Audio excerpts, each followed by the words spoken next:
Hey everyone, and welcome back to the channel. Today, we're rediving deep into a concept that S-shaped countless stories across cultures and centuries. Joseph Campbell, S-monomyth, better known as the hero's journey. Have you ever noticed how many movies, books, and even video games follow a strikingly similar pattern? That's no accident. Campbell, a brilliant mythologist, spent his life uncovering this universal narrative structure that resonates so deeply within us. It's not just a blueprint for stories, it's a reflection of our own lives and transformations. So grab a cozy drink, settle in, because we're about to embark on our own journey, exploring the 12 stages of this incredible archetype. By the end, you'll see your favorite heroes, and perhaps even your own life, through a whole new lens. Let's get started. At the heart of the hero's journey is the idea that all great adventures, whether mythical or personal, follow a predictable yet profoundly meaningful path. It's like a secret code embedded in our collective consciousness. Campbell wasn't saying every story must follow this exactly, but rather that the most enduring ones often do, touching on fundamental truths about human experience. Think about it. Why do we root for the underdog? Why are we captivated by tales of overcoming adversity? Because these stories speak to our own potential, our own struggles, and our own innate desire for growth. The first stage is the ordinary world. This is where we meet our hero, often living a mundane life, completely unaware of the grand adventure awaiting them. Think of Luke Skywalker on Tatooine, Harry Potter under the stairs, or even Frodo Baggins in the Shire. They're just like us, going about their daily routines, perhaps feeling a little restless, a little out of place, but mostly just ordinary. This stage establishes their character, their normal life, and gives us a baseline to understand how much they'll change. It's crucial because it makes their eventual transformation so much more impactful. We connect with their normality before their extraordinary journey begins. Next comes the call to adventure. Something happens that disrupts the hero's ordinary world. A messenger arrives, a threat emerges, a mysterious artifact appears. This call is an invitation to step into the unknown, to face a challenge that promises change. For Luke, it's R2-D2's message from Princess Leia. For Harry, it's Hagrid's booming knock on the door and the revelation of his wizarding heritage. It's the moment destiny taps them on the shoulder. This call isn't always obvious. Sometimes it's an internal whisper, a feeling that something more is out there. It's the spark that ignites the journey. But as humans, we often hesitate. This brings us to the refusal of the call. The hero, daunted by the unknown, the danger or simply fear, tries to resist the adventure. They might make excuses, doubt their abilities, or cling to the comfort of their ordinary world. Luke initially refuses Obi-Wan's plea. Frodo wishes the ring had never come to him. This refusal is incredibly relatable. It reflects our own anxieties about stepping outside our comfort zones. It makes the hero more human, showing that even legendary figures feel fear. But deep down, they know they can't truly refuse. What often breaks this refusal is meeting the mentor. A wise, experienced figure appears to offer guidance, wisdom, magical gifts, or encouragement. Think Obi-Wan Kenobi, Dumbledore, or Gandalf. The mentor empowers the hero, giving them the tools or confidence needed to finally accept the call. Sometimes the mentor provides a crucial insight or a physical object that will be vital later. This stage reinforces that no one achieves greatness entirely alone. We all need guidance and support at different points in our lives. The mentor helps the hero bridge the gap between their fear and their potential. With the mentor's help, the hero finally crosses the first threshold. This is the point of no return. The hero commits fully to the adventure, leaving the familiar world behind and entering the special world of their journey. This might be a physical crossing, stepping onto a spaceship, entering a magical school, or journeying into a dangerous forest. It signifies a profound shift. The hero has burned their bridges, and there's no going back to the way things were. They are now officially on the quest, ready for whatever challenges lie ahead, fully immersed in their new reality. Once across the threshold, the hero faces tests, allies, and enemies. This is where the bulk of the journey unfolds. The hero encounters trials, solves puzzles, makes friends, and confronts adversaries.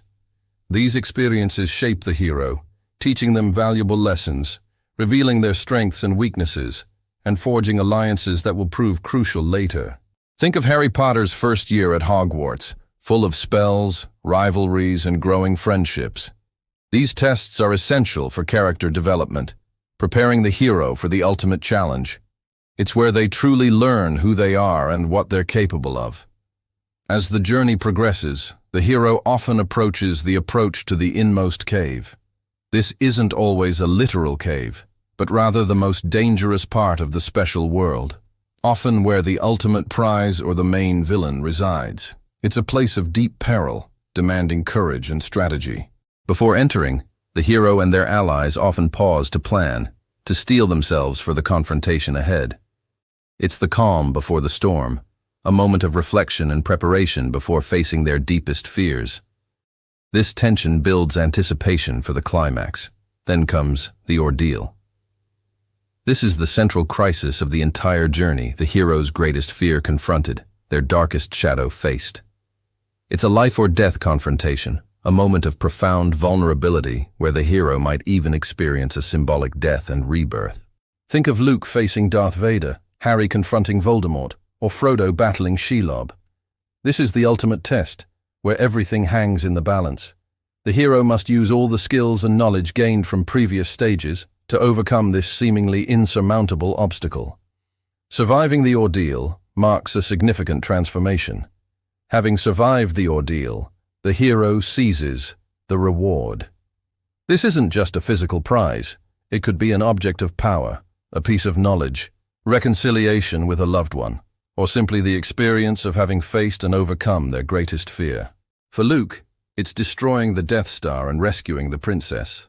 For Harry, it's defeating Voldemort, at least temporarily, and saving the Philosopher's Stone.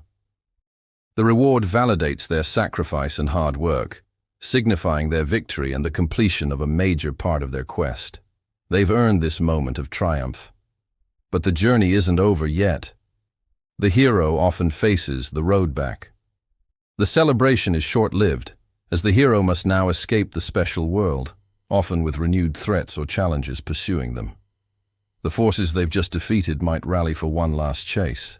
Think of the frantic escape from the Death Star or the race against time in many action films. This stage adds another layer of urgency and ensures that the hero's struggle doesn't end with the immediate victory. It reminds us that achieving a goal is often followed by the effort of consolidating that gain. This leads to the resurrection. This is the final, most dangerous ordeal, where the hero faces death once more, often a more profound symbolic death, before being reborn into their new, transformed self. This isn't just about survival. It's about a complete shedding of the old self. It's the ultimate purification, the final battle that proves the hero has truly changed. Think of Luke facing Vader again and making a choice that defines him, or Harry's final confrontation with Voldemort, where he seemingly dies before returning. This is the true culmination of their transformation, emerging stronger and completely renewed. Finally, the hero returns with the elixir. This isn't always a magical potion. It's the reward, the knowledge, the power, or the wisdom gained on the journey, which they now bring back to their ordinary world. This elixir benefits not only the hero, but often their entire community or society. For Luke, it's hope for the rebellion. For Harry, it's peace and knowledge for the wizarding world. The journey is not just for personal gain. It's about sharing the fruits of that experience. The hero has gone, transformed, and returned to enrich their home. The hero's journey isn't just a storytelling device. It's a powerful metaphor for personal growth. We all experience calls to adventure, moments of refusal, and the need for mentors.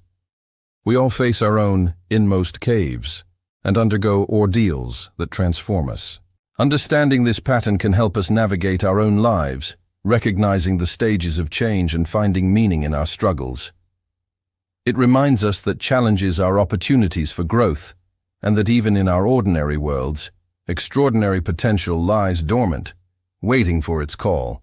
So, the next time you watch a movie or read a book, see if you can spot these stages. And more importantly, reflect on your own life. What calls to adventure are you hearing? What mentors might be in your life? And what elixir might you bring back from your own unique journey? Thank you so much for joining me on this exploration of the hero's journey. If you found this video insightful, please give it a thumbs up, share it with a friend, and don't forget to subscribe for more deep dives into fascinating topics like this one. Your support means the world, and I can't wait to see you in the next video.